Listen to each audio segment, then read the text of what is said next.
تو حضور صلی اللہ علیہ وسلم نے فرمایا سب سے حب دنیا راس کل خطیئت تھی، یعنی دنیا کی محبت ہی سب سے بڑی بیماری ہے، یعنی تمام برائیوں کی جڑ ہے وہ دنیا کی محبت ہے، اور اس دنیا کی محبت کی وجہ سے ہم اللہ کی راہ میں خرچ نہیں کرتے۔ تو اللہ فرماتا ہے کہ وہ جاہدوا فی اللہ حق جہادی، جیسے کہ جہاد کرنے کا حق ہے ویسا تم جہاد کرو۔ جہاد کرو اس کا مطلب کیا ہے؟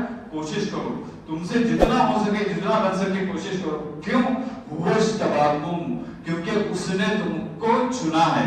اس اتنی ساری مخلوق ہے اللہ تعالیٰ کی، اس میں سے تمہیں کو انسان کیوں بنا دیا؟ کیونکہ اس نے تم کو چنا ہے، اور اس میں سے پھر بھی تم کو مسلم کیوں بنا دیا اور مسلم کے گھر میں پیدا کیوں کیا؟ کیونکہ وہ اس کی چوائس تھی۔ اور پھر آج تم کیا کر رہے ہو؟ اور پھر کہا وَمَا جَعَلَ عَلَيْكُمْ فِي الدِّينِ مِنْ حَرْجٍ، کہ تمہارے لیے دین میں کوئی تنگی نہیں رکھے۔ جو تم سمجھ رہے ہو نا کہ اللہ ہم سے پیسے مانگ رہا ہے، کہ اللہ کے پاس اتنا پیسہ بھی نہیں ہے کہ وہ بھوکے کو کھلا سکے۔ ایسے بہت لوگ کہتے ہیں کہ اگر اللہ چاہتا تو ان بھوکوں کو کھلا دیتا، ان یتیموں کو سنبھال لیتا، ہمارے اوپر ذمہ داری کیوں ہے؟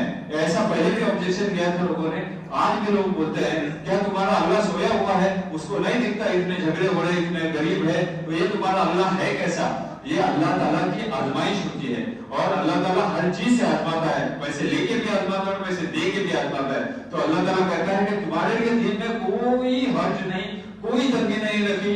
یرید اللہ بکم الیسر ولا یرید بکم العسر، یعنی اللہ تعالیٰ کہتا ہے کہ تمہارے لیے تو آسانی بتا دیا ہم نے کوئی تم کو تکلیف میں ڈالنے کی کوشش نہیں کی ہے، مگر ہم یہ دیکھتے ہیں کہ تم ہمارے طرف ہمارے پاس کتنا آنے کی کوشش کر رہے ہو۔